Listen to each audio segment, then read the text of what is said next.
బంగాళాఖాతంలో ఏర్పడిన అల్పపీడనం వాయుగుండంగా మారి మిచాంగ్ తుఫాన్ రూపంలో విరుచుకుపడింది.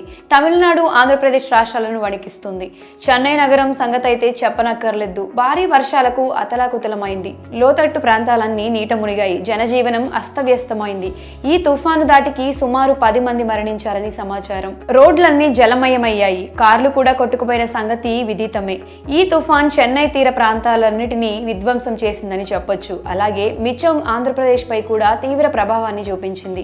అయితే చెన్నై అంత ఘోర పరిస్థితులు ఏపీలో లేకపోవడానికి కారణం ఇక్కడ వాలంటీర్ వ్యవస్థ. బంగాళాఖాతంలో వాయుగుండం ఏర్పడుతోందని, తమిళనాడుతో పాటు ఏపీపై తీవ్ర ప్రభావాన్ని చూపిస్తుందని భారత వాతావరణ శాఖ హెచ్చరించింది. పొరుగు రాష్ట్రం లైట్ తీసుకుంది. కానీ ఏపీలో అలా కాదు. వెంటనే అలర్ట్ అయింది ప్రభుత్వం. ముందస్తు చర్యలు తీసుకోవాలని అధికారులకు ఆదేశాలు జారీ చేసింది.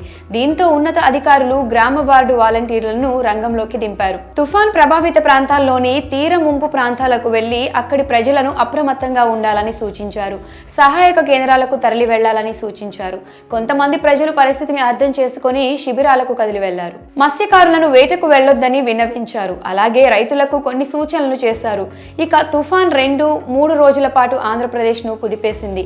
అయితే అప్పటికే అలర్ట్ గా ఉన్న వాలంటీర్లు వెంటనే అక్కడికి సైన్యంలా కదిలారు. ప్రజలు ఎక్కడ తీవ్రంగా ప్రభావితమయ్యారో అక్కడకు చేరుకొని సహాయక చర్యలు చేపట్టారు.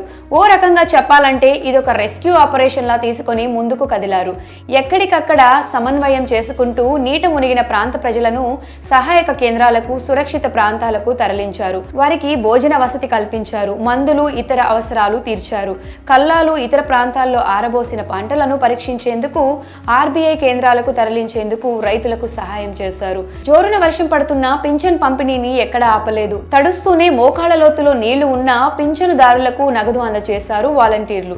వాలంటీర్లే లేకపోతే ఇంకా తీవ్ర నష్టం వాటిల్లేదని అనడంలో ఎటువంటి సందేహం లేదు. వాలంటీర్లు తుఫాన్ ముందస్తు చర్యలు ఎలా చేపట్టారో, ఆ తర్వాత కూడా రెస్క్యూ దళాలను మించిన కృషి చేశారు. ప్రభావిత ప్రాంతాల్లోని ప్రజలకు సహాయాన్ని అందించారు. పెను నష్టం నుంచి గట్టెక్కించారు. కానీ ఇవన్నీ తెలియని ప్రతిపక్షాలు ఆ వ్యవస్థను తిట్టిపోశాయి. వాలంటీర్లను ఇష్టం వచ్చినట్లు నోరు పారేసుకున్నారు ప్రతిపక్ష నేతలు.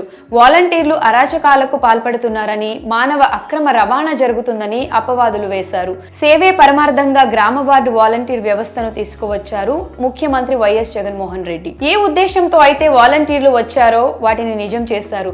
ఇలాంటి విపత్తుల సమయంలో వారి అసలైన సేవలు వెలుగులోకి వచ్చాయి. వాలంటీర్లు ముందస్తుగా చర్యలు, ఆ తర్వాత సహాయ చర్యల కారణంగా తుఫాన్ బీభత్సానికి ఎలాంటి ప్రాణ నష్టం జరగలేదు. వీటన్నిటికీ కారణం కేవలం వాలంటీర్లే. వీరు చేపట్టిన చర్యలకు బాధితులు, సహాయం పొందిన ప్రజలు వేణోళ్లా పొగుడుతున్నారు. వారికి హ్యాట్స్ ఆఫ్ కూడా చెప్తున్నారు. స్వయంగా ముఖ్యమంత్రి జగన్మోహన్ రెడ్డి వీరి సేవలను కొనియాడారు. విపత్కర పరిస్థితుల్లో ప్రజలకు వాలంటీర్లు అందించిన సేవలు అమోఘమని ప్రశంసించారు. ఇప్పుడు ఈ వాలంటీర్ల వ్యవస్థపై, అలానే వాలంటీర్ల సేవలపై ఏపీ వ్యాప్తంగా ప్రజలు హర్షం వ్యక్తం చేస్తున్నారు. ఇప్పటికైనా వారి కృషిని, సేవలను గుర్తించి ప్రతిపక్షాలు మాట్లాడితే మంచిదని చాలా మంది అభిప్రాయం వ్యక్తం చేస్తున్నారు. మరి ఈ వాలంటీర్స్ వ్యవస్థపై మీ